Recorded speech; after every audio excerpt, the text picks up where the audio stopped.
여러분 안녕하세요. 우리 동네 선생님 우동쌤입니다. 오늘도 이어서 야누슈 코르착 선생님의 이야기를 가져왔습니다. 선생님이 남긴 글 중에 이런 부분이 있습니다. 잘못했어요 란 말을 들으려 애쓰는 대신 어른의 따뜻함을 보여주세요. 잘못했어요 란 말을 들으려 애쓰는 대신 어른의 따뜻함을 보여주세요. 한 아이가 장난을 치다가 유리창을 깨뜨렸다고 생각해 봅시다. 이 아이는 벌써 크게 당황하고 죄책감을 느끼며 떨고 있을 것입니다. 이때 어른들이 이 아이에게 보여주어야 할 태도는 바로 따뜻함입니다. 만약 이때 어른들이 아이에게 유리창을 깨뜨린 것에 대한 죄를 추궁하고 잘잘못을 따지려 한다면 아이는 그 잘못을 인정하려 하기보다는 화를 내거나 반항하려 할 것입니다. 왜냐하면 이 아이는 유리창을 깨뜨린 순간 이미 크게 당황하고 죄책감을 느끼고 있었기 때문이죠. 어른들은 그저 그 아이의 떨리는 마음과 죄책감을 지그시 바라보며 따뜻하게 지켜주면 되는 것입니다. 즉, 우리는 깨어진 유리창을 보기 전에 깨어진 아이의 마음을 먼저 바라보아야 하는 것입니다. 유명했던 애니메이션 쿵푸 팬더가 생각납니다. 쿵푸를 새롭게 배우는 뚱뚱한 팬더였던 포가 어려운 훈련을 마치고 부엌에 들어가 음식을 먹기 위해 부엌을 난장판으로 만들어 놓습니다. 유리는 깨어지고 음식은 여기저기 흩어져 버렸죠.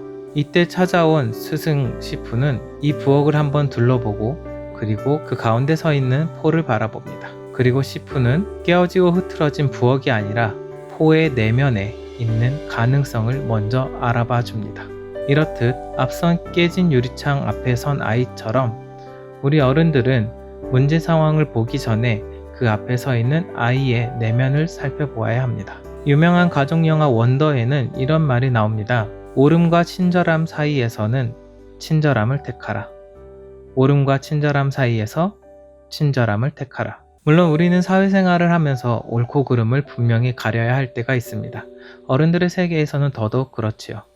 하지만 어른과 아이의 만남 속에서는 어쩌면 옳고 그름으로 잘잘못을 추궁하려 하기보단 아이를 믿어주고 기다려주는 것이 더욱 필요할 수 있겠습니다. 왜냐하면 아이도 그 순간 이미 본인의 실수로 잘못했다는 것을 알고 있고 크게 떨며 죄책감을 느끼고 있기 때문입니다.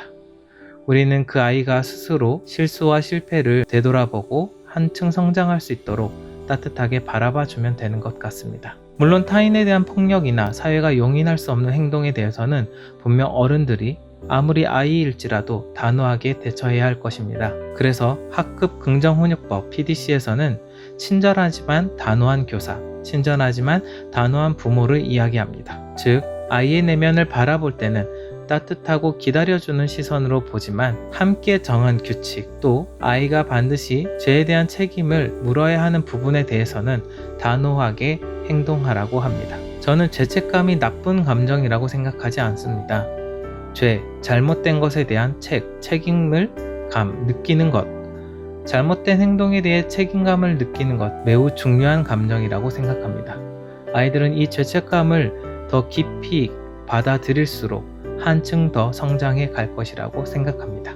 오늘 야누슈 코르착 선생님의 이야기, 잘못했어요 란 말을 들으려 애쓰는 대신 어른의 따뜻함을 보여주세요. 잘못했어요 란 말을 들으려 애쓰는 대신 어른의 따뜻함을 보여주세요 라는 글귀를 가지고 함께 이야기 나누어 보았습니다. 오늘 영상이 여러분에게 도움이 되었다면 구독과 좋아요로 저를 응원해 주세요. 지금까지 우리 동네 선생님 우동쌤이었습니다. 감사합니다.